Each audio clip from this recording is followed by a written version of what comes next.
Hi friends, ఈరోజు మనము కజ్జికాయలు ఎలా తయారు చేయాలో తెలుసుకుందాము. ఫస్ట్ మనము ఇందులో పౌడర్ తయారు చేసుకోవాలన్నమాట.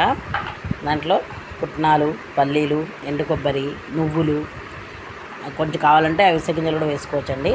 కొంచెం బెల్లం, ఎండు కొబ్బరి కూడా చెప్పాను కదా, అన్నీ వేసుకున్న తర్వాత అన్ని మిక్సీలో వేసి పక్కన పెట్టుకోవాలండి. తర్వాత ఇదిగోండి గోధుమ పిండి, కొంతమంది మైదా పిండితో కూడా చేస్తారు, మేము గోధుమ పిండితో చేస్తున్నాము.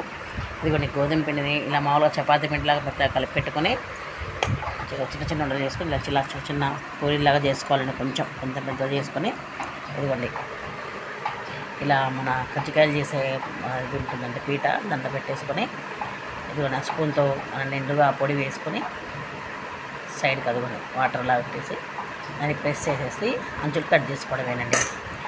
మనకి ఇదిగో ఈ విధంగా కజ్జికాయలు రెడీ అయితే ఫ్రెండ్స్. నా ఛానల్ సబ్స్క్రైబ్ చేసుకోండి ఫ్రెండ్స్. బాయ్.